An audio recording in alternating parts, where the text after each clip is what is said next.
Okay, so we were looking at how to construct a power series for a given function by manipulating a particular power series representation for the function 1 divided by 1 minus x, right? And we were just replacing x with different functions of x to do that. But another way is to actually use calculus, differentiating and integrating. And I want to show you this neat little theorem basically here about term-by-term differentiation and integration of power series. So if we have a power series here, notice this is centered about A, and it has some positive radius of convergence, right? So we're thinking either it converges for all values of x or has a finite radius of convergence. Then the function that we defined as being equal to this power series for all values of x in that radius of convergence, or in that interval, corresponding interval of convergence, then that is a differentiable and therefore also continuous function on this interval. Yeah, and this is the interval of convergence. Except we may have convergence at the endpoints. Okay, so I might include, these might be brackets depending, right? Depends. We have to check the interval check at the endpoints to see if those values converge. Those values of x cause the series to converge or not, and then we decide whether to include those endpoints based on that. But what it's saying is if it's differentiable, then I can find the derivative of this function. The way I do it is term by term, right? Remember, we're finding the derivative as a function of x, right? These c's, c sub 0, c sub 1, c sub 2, those are functions of n, right? And n is changing in the summation here. But we're here finding the derivative with respect to x. So there's no x's here. What's the derivative of a constant then? That's just 0. What's the derivative of c1 times x minus a? Well, I can distribute c1x minus c1a. Derivative of c1x is what? c1, right down here. And c1a, that a is a constant, c1 is a constant, that derivative is just 0. What's the derivative here? c2 is a constant multiple, pull it out, bring the 2 down, times x minus a to the first power. It's 2c2x minus a. What's the derivative here? Bring the 3 down, subtract 1 from the power, 2. Technically we have a chain rule, right, but the derivative, notice the inner function is just x minus a, and its derivative is just 1. So it's 3c3 x minus a squared. And so on, right? You see the pattern. Term by term differentiation. We can also look at the summation formula for the power series, and we can take its derivative, right? What do we do with this? Cn is a constant multiple. X minus a to the n, bring the n down, subtract 1 from the power, right? So we get this as our derivative. And notice it works, right? When n is 0, well, technically I get 0, so you can even start this at n equal 1 if you want now. That sometimes happens when you differentiate or integrate. When n equals 1, though, what do I get? I get 1 c1 x minus a to the 0 power is just 1, so I just get c1. When n is 2, I'm going to get 2c2 x minus a to the first power. When n is 3, I'm going to get 3c3 x minus a squared. Right, so it's generating those values. I can also integrate term by term, right? So what's the antiderivative of c sub 0? Okay, we say it's just c sub 0 times x. Okay, now I'm going to write this as c sub 0 times x minus a. You say, well, why do you do that? Well, you'll see why in this pattern, why I want to do that. Is that okay? Because, yeah, if I distribute this c0x minus c0a, the c0 times a is just a constant. And remember, the antiderivative is a family of functions, right, that all differ by a constant. So there's the antiderivative, if I have an extra constant, that's okay. What's the antiderivative of c1 x minus a? Well, that's x minus a squared over 2, right, times the constant multiple c1. What's the antiderivative of c2 x minus a squared? Well, pull the c2 out, it's going to be x minus a cubed divided by 3, right? And so on, right? Now usually we get down to the end, we say finally plus our constant of integration. Notice we put that at the front, right, since this infinite series goes on forever. Okay, so this constant, I mean, if you want to take this C0a minus a times C0, just throw it into that constant, it's going to be a constant of integration. But it just kind of looks nice here with the x minus a's and all of these. And it also makes sense when we look at this formula here, because if I want to change the summation formula here, what's the antiderivative of x minus a to the n? It's x minus a to the n plus 1 divided by n plus 1, right? And again, if n is 0, what do I get? I get c0, this is 1, x minus a to the first power. When n is 1, I get 2 down here, I get c2, x minus a squared over 2, right? So I'm again generating these values. Okay. Now the thing also so this is really neat, we can do term by term differentiation and integration. And both of these series for the derivative and integral of the function have radius of convergence r, the same radius of convergence as up here. Now the only thing is the endpoints. We might gain or lose endpoints, so to speak. So in other words, if up here this function, if it's convergent at these two endpoints, and I take the derivative of this function, it could be that the interval of convergence for this power series does not include one or both endpoints. But it's the same interval of convergence and same radius of convergence. When we integrate, let's say that this power series is not convergent at the endpoints. We don't include the endpoints. Well, down here, it may include the endpoints where it's convergent. Okay, that may happen. We may gain endpoints, so to speak, or lose them, depending. But the important thing is that they both have the same radius of convergence, which is cool. They're going to converge for all values of x in this interval, between these two values. Okay, so let's put this to practice, and this gives us a great way to create new functions, as we're going to see here.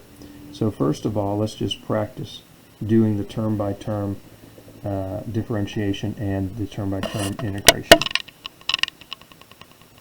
All right, so here's my function. All right, and if you recall, we did this problem in the part 1 video for this lecture, and we found there the interval of convergence was including -1 up to not including 1. The radius of convergence was 1, right? This is centered about 0. So between -1 and 1, we're certainly convergent.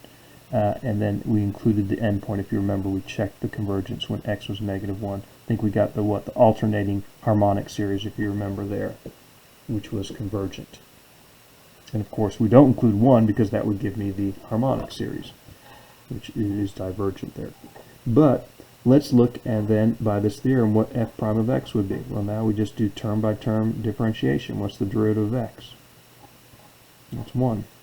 What's the derivative of x squared divided by 2? Well, I bring the 2 down, right, and it cancels with this 2, and I'm just left with x. Bring the 3 down, x squared divided by 3 is just x squared. Bring the 4 down, right, x cubed, and so on. All right, there it is. 1 plus x squared plus x cubed. This looks familiar. Notice I can write the summation formula for this by just taking the derivative. What do we bring? Bring the n down. X n times x to the n minus 1 divided by n is just x to the n minus 1. And notice this works. When n is 1, what do I get? X to the 0 power, which is 1. When n is 2, I get x to the first power. When n is 3, I get x squared, and so on. Now, the radius of convergence for this is 1, and it can be shown, or in fact we know, that the interval of convergence for this series is -1 to 1. And you might realize that this series is that geometric series where the the ratio that we're multiplying by is x each time to get the next term. This is a geometric series with r equal to x. And if you remember, it's going to be convergent only for values of r less than 1 in absolute value. So we don't include the endpoints. We kind of lose that endpoint in taking the derivative. But here's the derivative of this function. And the neat thing is, I gave you this function. What's the rule? Well, I don't know, but I can But I have a derivative, right? And even though I have an infinite number of terms, these terms are getting small very rapidly. And so if I want to get a good estimate, I only probably need the first several terms for any value between, again, -1 and 1. I can find the derivative, and the derivative tells me all the information I need to know about the original function, essentially. As far as increasing, decreasing, where's the max, min, etc., etc. Let's also look at the integral, the antiderivative, rather, of this function, the indefinite integral. Term by term integration. What's the antiderivative of x? Oh, by the way, I want to throw my constant of integration in first. Let's start with that. Antiderivative of x is what? X squared divided by 2. What's the antiderivative of x squared divided by 2? Well, that's going to be x cubed divided by 3, but notice we still have this 2 down here, right? So it's x cubed divided by 6, right? Or 1/6 x cubed. What's the antiderivative of 1/3 x cubed? That's 1/3 times 1/4 x cubed, or 1/12 x, sorry, x to the 4th, not x cubed. What's the antiderivative of x to the 4th? It's going to be x to the 5th divided by 5, and so on. And you can multiply these, right? But I'm seeing a pattern here. In fact, what is the summation notation going to be from this, right? X to the what? Add 1, n plus 1, divided by n plus 1. And that 1 over n is a constant multiple there. And this is going from n equal 1 to infinity. So when n equals 1, I get 1 times 2x squared up top right there. Right, when n equals 2, I get 2 times 3 x cubed. When n equals 3, I get this. When n equals 4, I get that, and so on. So that's the values. Forgot my constant though. Put that in front there. All right, there's the antiderivative. Now it turns out this power series has a radius of convergence of 1 again. The interval convergence though turns out to be -1 to 1, including the endpoints. And the reason is, if you look at this, when x is -1, we have an alternating series, and it converges by the alternating series test. When x is 1, the top is 1, and I have 1 over n times n plus 1. Well, the series n equal 1 to infinity of this is going to be convergent, because look at this. This is equal to 1 over n squared plus n, right? If I distribute this n, and compare that to 1 over n squared. This comes from a power series that is what, a p series, right? With p equal 2, right? If we add all these up, and we know that's a convergent series. But since the denominator here is always, right, a little bit more, right? It's always plus n bigger than this one over here. We have this condition, and that's what causes us to include 1 in the interval of convergence for this power series. Okay. So again, term by term differentiation and integration, and this is a very helpful thing for us also in say differential equations. If you take that course, again, using power series to represent functions, you'll need to be able to think about how to term by term differentiate. Let's look at this function here. Let's do term by term differentiation here. I'd like to go ahead and just list the terms. Let's go and do that. When n equals 0, it's x to the 0, which is 1, over 0 factorial, which is 1. Remember, 0 factorial is 1. When n equals 1, I get x to the first power, which is x, divided by 1 factorial, which is 1, which I get x. Okay. N is 2, I get x squared over 2 factorial. N is 3, I get x cubed over 3 factorial. N is 4, I get x to the 4th over 4 factorial, and we see the pattern now, right? There it is. All right, let's find the derivative. By the way, I will say that we didn't say this, but the interval of convergence for this power series is all real numbers, and it's one of the ones we proved with interval convergence in the part 1 video for power series. I think very first power series we looked at. Okay, so what's the derivative of 1? 0. What's the derivative of x? 1. What's the derivative of x squared? 1 over 2 factorial is a constant multiple. Bring the 2 down, subtract 1, so I get plus 2x divided by 2 factorial.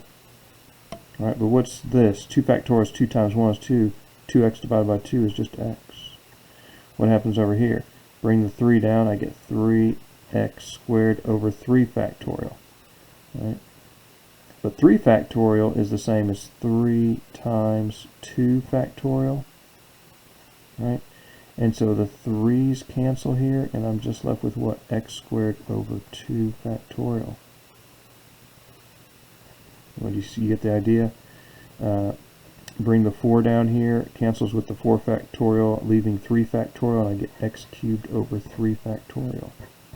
Right? And so on.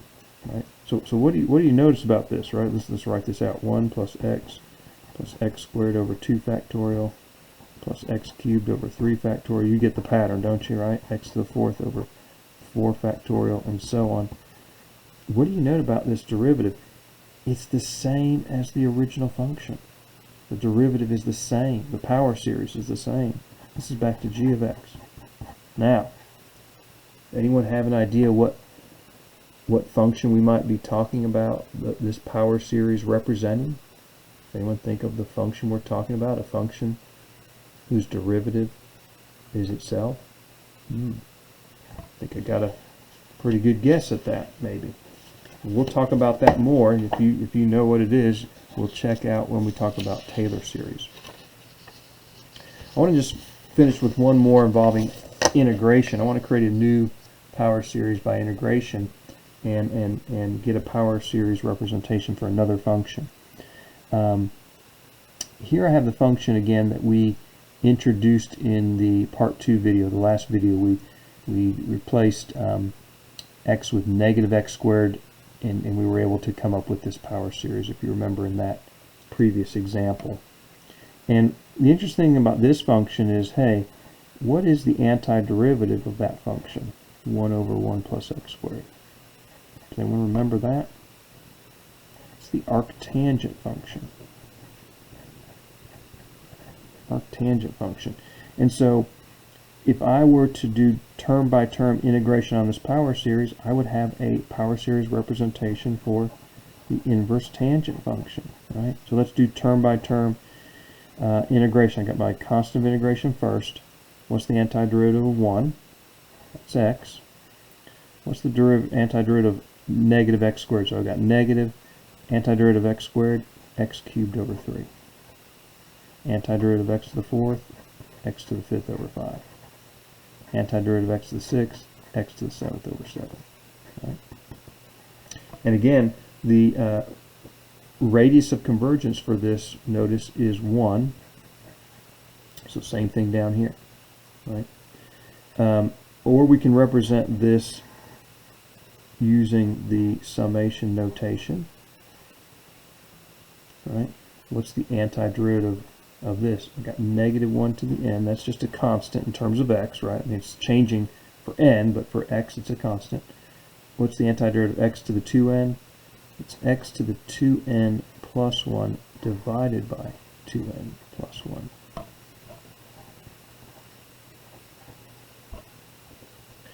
And notice when n equals 0, what do we get? Negative 1 to the 0 power is positive 1. I get x to the first power divided by 1, I get this term. When n is 1, I get this term, negative x cubed over 3. When n is 2, I get this term, x to the 5th over 5, and so on. Now, we've got this constant of integration, but I want you to note here that if x is 0 in this equation, what do we know? I have tangent inverse of 0 equals what? C, what's all this stuff going to be if I plug in x equals 0? Every single term out here has an x. It's just going to be c. So this constant has to be equal to tangent inverse of 0. And what is tangent inverse of 0? Well, that is 0. And so this constant of integration is actually zeroness. And so look what I have. I have tangent inverse x equals, without the constant, right? Constant is 0. N equals 0 to infinity. Negative 1 to the n, x to the 2n plus 1 over 2n plus 1. Now the radius of convergence for this power series here is the same as the radius of convergence of our original power series. All right, so it's 1. And it's centered about 0. But what about the endpoints? What about the endpoints? So let's check that. So again, we know that r is equal to 1, and so I know that the x is, right, between negative 1 and 1 for sure. But what about the endpoints? So let's check the endpoints. And so if x is equal to negative 1, then what am I going to have here? Summation negative 1 to the n, and x is negative 1 to the 2n plus 1 over 2n plus 1. Well, negative 1 to the n times negative 1 to 2n plus 1, I add the exponents, I get n plus 2, and I get negative 1 to the 3n plus 1 over 2n plus 1. Right? But I want you to think about this, right? Negative 1 to the 3n plus 1, n is equal to 0, we start with, right? At 0, I get negative 1 to the first power. That's negative 1. When n is 1, I get 3 plus 1 is 4. Negative 1 to the fourth is positive 1. When n is 2, I get 6 plus 1, negative 1 to the seventh, negative. And that's going to alternate. So in other words, this is an alternating series. And notice the 1 over 2n plus 1, that is going to 0, and it's clearly decreasing. And so we know this converges by the alternating series test.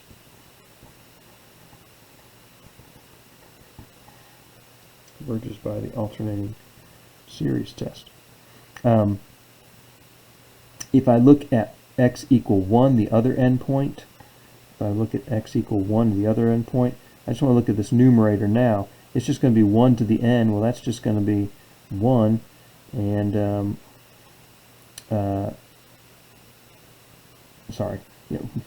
negative 1 to the n. I'll have 1 to the 2n plus 1. It's just going to be negative 1 to the n over 2n plus 1, right?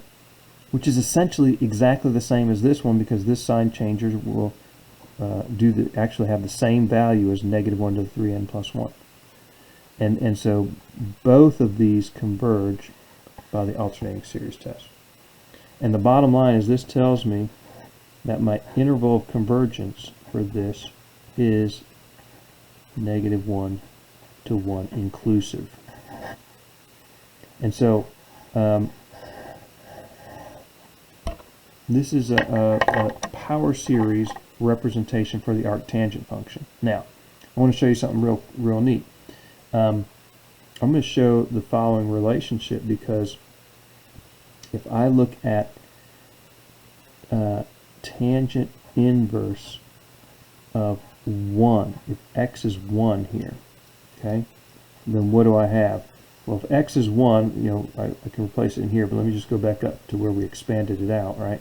If x is 1, remember our constant was 0 here, c was 0. So when x is 1, I get 1 minus what? 1 cubed is 1 minus 1/3, plus 1/5, minus 1/7. I get exactly what I have up here. And then the question is, what's tangent inverse of 1? Tangent of what equals 1? Pi over 4. Pi over 4. So pi over 4 is equal to this expression here.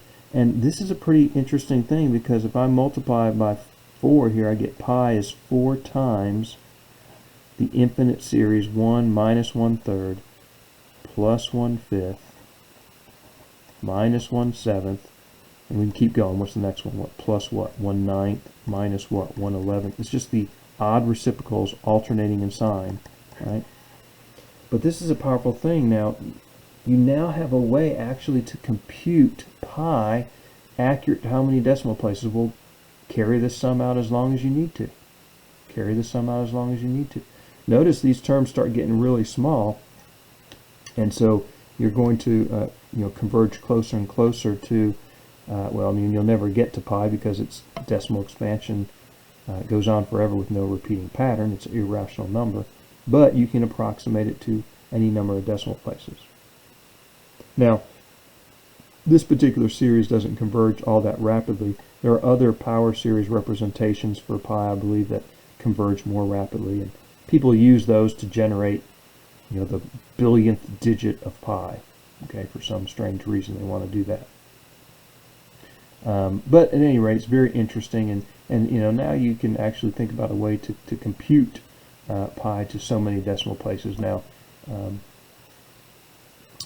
interesting thing, I'll just close with this, is I had a student a couple years ago in Calculus 1, actually, and he was able to recite the first 1,000 digits of pi. That's just crazy. That's just crazy. At any rate, just kind of a neat little mathy thing to finish here with. We're going to look at the last topic in the course will be Taylor series, and so we want to take a look at that in the next set of videos. Taylor series are power series, but we will fully explain a way to find power series representations for functions using Taylor series.